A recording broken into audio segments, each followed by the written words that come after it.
Amén. La paz de Cristo.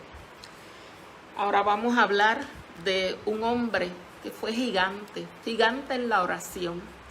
Su santidad Juan Pablo II. Karol Józef Wojtyła, conocido como Juan Pablo II, desde su elección al papado en octubre de 1978. Nació en una pequeña ciudad a 50 kilómetros de Cracovia, el 18 de mayo de 1920. Era el más pequeño de los 3 hijos de Karol Wojtyła y Emilia Kaczorowska. Su infancia no fue fácil, porque tuvo 3 pérdidas significativas y el ingreso en el seminario justo en el periodo en el cual la guerra había obligado a cerrarlo, corroboran ciertamente su valentía. Su madre falleció en 1929. Su hermano mayor, Edmund, era médico, murió en 1932 y su padre, suboficial del ejército, muere en 1941. Su hermana Olga murió antes de que él naciera. Se quedó huérfano muy joven. Fue bautizado por el sacerdote Franciszek Zak el 20 de junio de 1920 en la iglesia parroquial. A los 9 años hizo la primera comunión y a los 18 años recibió la confirmación. Terminados los estudios de enseñanza media en la escuela Marcin, se matriculó en 1938 en la Universidad de Cracovia y en una escuela de teatro. Cuando las fuerzas de ocupación nazi cerraron la universidad en el 1939, el joven Karol tuvo que trabajar en una cantera y luego en una fábrica química para ganarse la vida y evitar la deportación a Alemania. Todo esto lo vemos en la película. Vemos cómo él salía del trabajo y se dedicaba a cuidar a su papá, que estaba enfermo.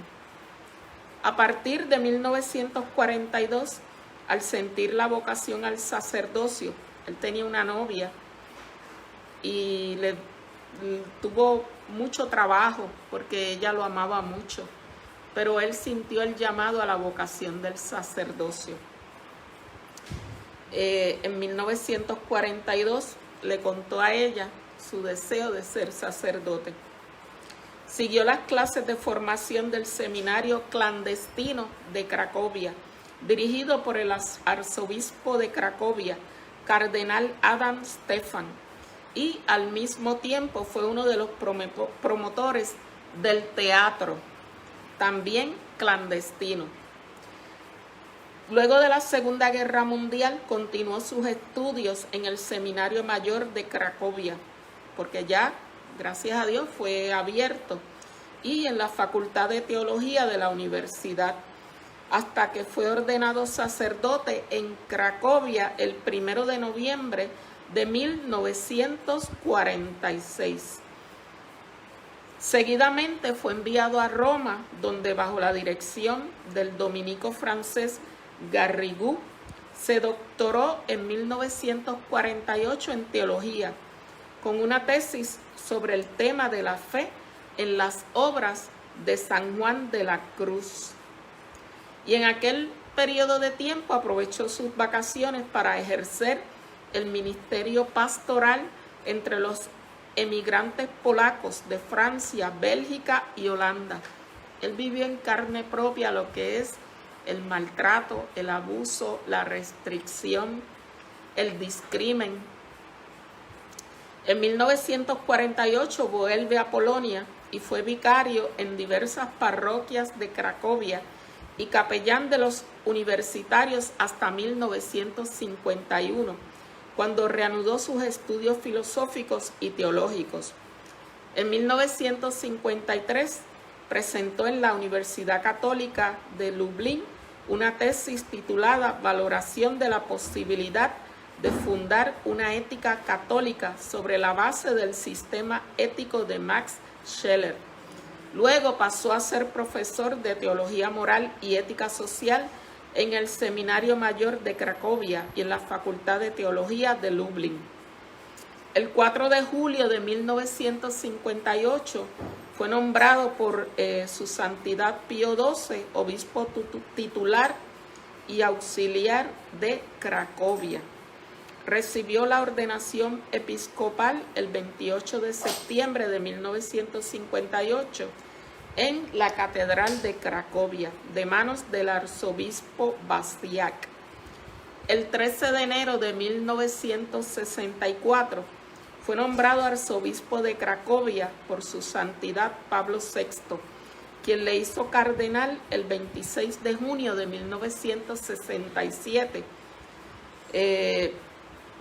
Como arzobispo de Cracovia, jamás titubeó delante de los numerosos obstáculos impuestos por el régimen comunista polaco al derecho de profesar la fe. Con fortaleza supo intervenir a favor de los derechos de las personas, sin perturbar con ello el orden público, combatiendo como buen cristiano su batalla, aun cuando tales impedimentos cada vez eran más y más difíciles de superar.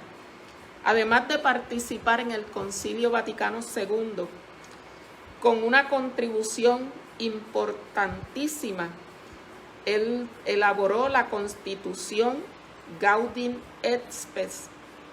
Tomó parte en las 5 asambleas del Sínodo de los obispos anteriores a su pontificado. Los cardenales reunidos en cónclave le eligieron papa el 16 de octubre de 1978. Tuve la oportunidad de ver la película de su santidad Juan Pablo I, que es por ello que él toma el nombre de Juan Pablo II, porque Juan Pablo I tuvo un pontificado de creo que apenas 35 días. Y se ve cuando Juan Pablo I se encuentra con él y le entrega el anillo que utilizaban los papas y le dijo: quédate con él porque lo vas a utilizar. Y esto, si buscan la película de Juan Pablo I, lo van a ver. Los cardenales reunidos en cónclave le eligieron papa el 16 de octubre de 1978. Tomó el nombre de Juan Pablo II y el 22 de octubre comenzó solemnemente su ministerio como papa número 263. Su pontificado ha sido uno de los más largos de la historia de la Iglesia. Duró casi 27 años. Su primer lema: no tengan miedo. Abran de par en par las puertas a Cristo. Fue pronunciado durante la celebración de apertura del ministerio que marcó su programa durante su pontificado, permaneciendo vivo en los corazones de los fieles aún después de su muerte.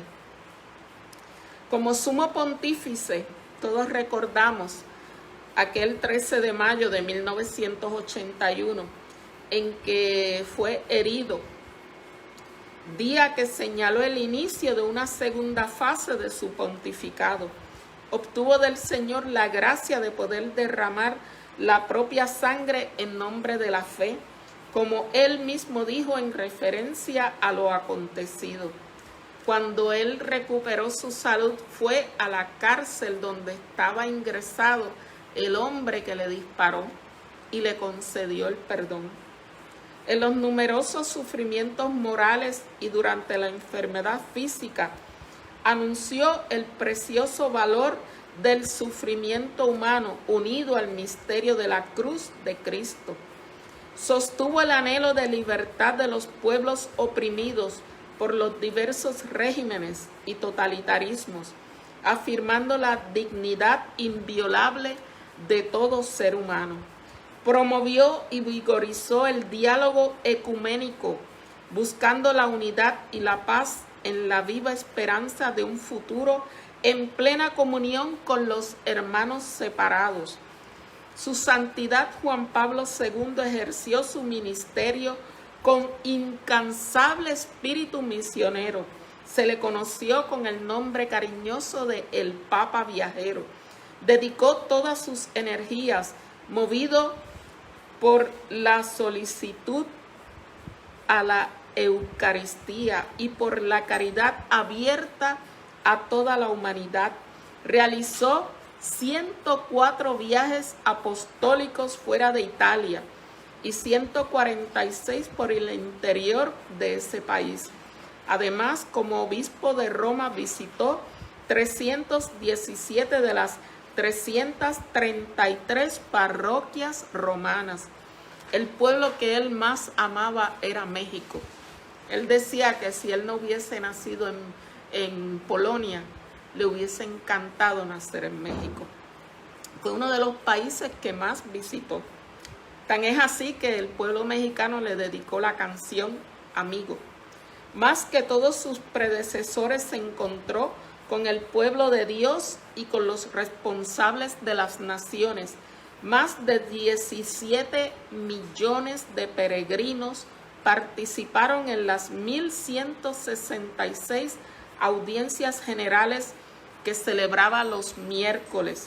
Ese número no incluye las otras audiencias especiales y las ceremonias religiosas. Más de 8 millones de peregrinos durante el gran jubileo del año 2000 y los millones de fieles que el Papa encontró durante las visitas pastorales efectuadas en Italia y el resto del mundo.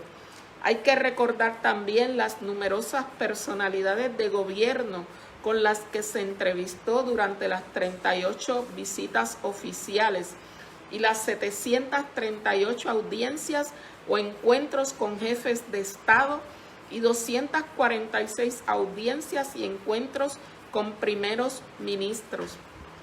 A modo de testimonio de mi familia, mi hermana Cintia estaba embarazada y el mismo fin de semana que vino el Papa Juan Pablo II a Puerto Rico, nace mi sobrino. Y cuando el niño nace, tenía la bacteria de meningitis. Toda la familia se unió en oración por este niño. Gracias a Dios el niño se salvó y se llama Juan Pablo. Dios te bendiga, Juanchi, donde quiera que estés. Un signo extraordinario de su esperanza fue la confianza que depositó en los jóvenes, esperanza de la iglesia del mañana. Su amor a los jóvenes le impulsó a iniciar en 1985 la famosa Jornada Mundial de la Juventud. En las 19 ediciones de la Jornada Mundial celebradas a lo largo de su pontificado, se reunieron millones de jóvenes de todo el mundo. Además, su atención hacia las familias se puso de manifiesto con los encuentros mundiales de las familias, inaugurados por él en 1994. Su Santidad Juan Pablo II promovió el diálogo con los judíos y con los representantes de las demás religiones, convocándolos en varias ocasiones a encuentros de oración por la paz, especialmente en Asís. Bajo su guía, la Iglesia se acercó al tercer milenio y celebró el gran jubileo del año 2000, según las líneas indicadas por él en la Carta Apostólica Tertio Milenio Adveniente, y se asomó después a la nueva época, recibiendo sus indicaciones en la Carta Apostólica Novo Milenio Ineunte, en la que mostraba a los fieles el camino del tiempo futuro. Con el año de la redención, el año mariano y el año de la Eucaristía, promovió la renovación espiritual de la Iglesia. Realizó numerosas canonizaciones y beatificaciones para mostrar innumerables ejemplos de santidad de hoy, que sirvieron de estímulo a los hombres de nuestro tiempo, Celebró 147 ceremonias de beatificación, en las que proclamó 1.338 beatos,